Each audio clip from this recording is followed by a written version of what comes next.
June 25th, 2009, 2:26 in the afternoon. Inside a rented mansion on Carrollwood Drive, the most famous performer on earth lies motionless. Outside, the world still believes he is preparing for the greatest comeback of his life. Inside, a doctor fights to restart a heart that has already stopped. Within minutes, the king of pop will be declared dead at 50 years old, 3 weeks before he was supposed to step onto a London stage and prove he still ruled the planet. How does a man who once made the entire world dance end his final night alone in a bedroom, dependent on a drug never meant for a private home? The answer is not found in the headlines that followed. It begins months earlier, with a tour that was never only about music. It was about survival.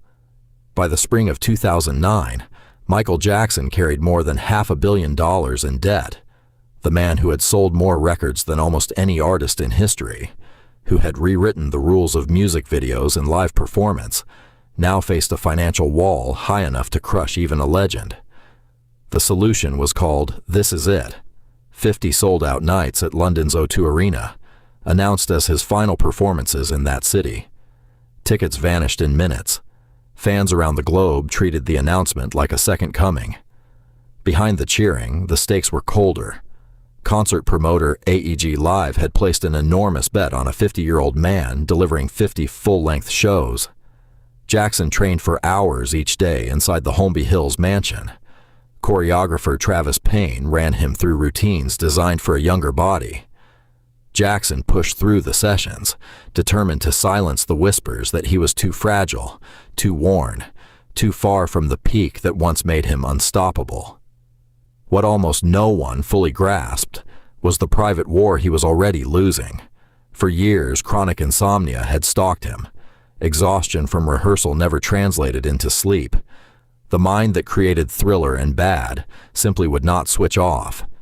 Into that desperate space stepped a cardiologist named Conrad Murray, paid an estimated $150,000 a month to serve as Jackson's private physician during the London preparations.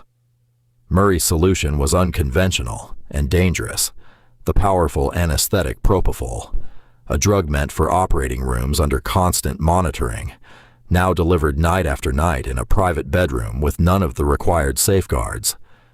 Jackson kept insisting he was ready. He kept training. He kept telling those around him that the show would go on. Only a handful of people close to him saw how thin the line had become. Within days, the cost of that private battle would become public in the most irreversible way possible. Wednesday, June 24th, began like the others. Jackson rose late. Travis Payne arrived for rehearsal. By mid-afternoon, the two were working through numbers meant to headline 50 nights across an ocean. Later, Jackson came downstairs and sat with his 3 children for lunch. His chef had prepared seared ahi tuna with organic salad and a glass of carrot orange juice. Jackson pressed his hands together in a quiet word of thanks. The chef later remembered him looking well, energized, in good spirits. No one at that table knew it would be the last meal they shared as a family. That evening, Jackson left for the Staples Center, where director Kenny Ortega was shaping the elaborate stage production. He arrived hours late, a pattern that had begun to worry the crew. Once he stepped onto the floor, something shifted. Witnesses described a performer locked in, moving with focus and energy that surprised even those who had grown used to his inconsistency. He ran numbers, worked with dancers, and left the arena having delivered one of his strongest rehearsals of the entire production. Near midnight, his SUV pulled away from Staples Center and returned to Holmby Hills. Fans still waiting outside called out as he stepped from the vehicle, "Good night, Michael. We love you. See you tomorrow." He disappeared through the doors. For everyone on the street, it was simply the end of another demanding day. No one had reason to believe those words in the dark would be among the last some of them would ever speak to him. Inside the mansion, the real struggle began. Ordinary exhaustion never solved Jackson's insomnia. Dr. Murray was there again, as he had been night after night. According to Murray's later account, he had been trying to reduce the propofol, substituting other sedatives, hoping to ease his patient towards safer sleep. That night, he administered a combination of lorazepam and midazolam. Hours passed. Jackson remained awake. Agitation grew. He pleaded for the one drug he trusted to quiet his mind.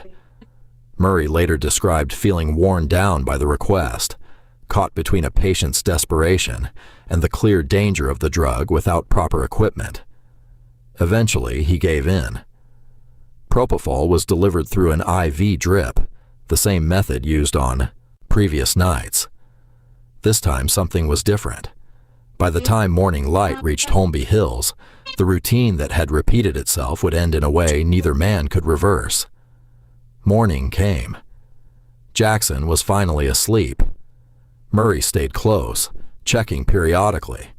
At 10:40 a.m., he administered a final 25 milligrams of propofol, diluted with lidocaine. 10 minutes later, believing his patient stable, Murray stepped away briefly to use the bathroom. When he returned, Jackson was no longer breathing. Murray began CPR alone. He later testified he did not call 911 in those first critical minutes, choosing instead to keep working, administering a drug meant to reverse the sedatives. Minutes slipped past with no response. Only then did he call Jackson's personal assistant and ask for security to come upstairs. Household members rushed toward the bedroom, still unaware of the true gravity. Jackson's children were somewhere in the same house, steps away from a closed door and a crisis already unfolding. Precious time had already been lost before the call that would finally bring outside help was made.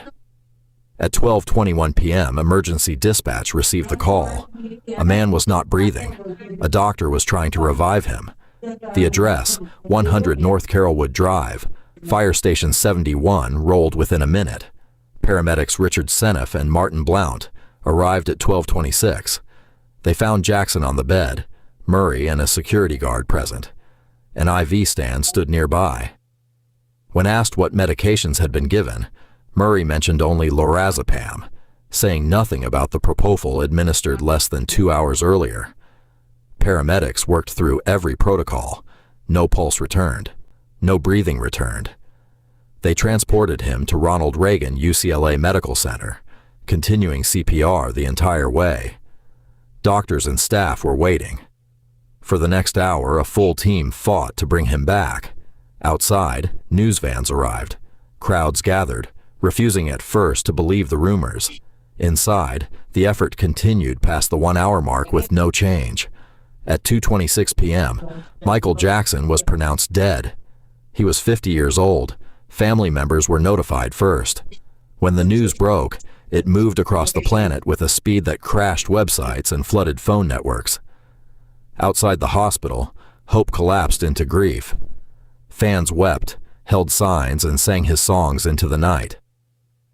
The Los Angeles Police Department opened an investigation. The coroner's office spent months on toxicology. In early 2010, the official ruling came: homicide, caused by acute propofol intoxication, with other sedatives contributing. Conrad Murray was charged with involuntary manslaughter for administering a hospital-grade anesthetic in a private home without proper monitoring. The trial in 2011 drew intense attention. Paramedics testified. Phone records and medical evidence built a timeline. The defense claimed Jackson may have self-administered an additional dose while Murray was briefly away. The jury found the prosecution's case of negligence more convincing. On November 7, 2011, Murray was convicted and sentenced to 4 years. He served less than 2 before parole. The verdict offered a measure of accountability.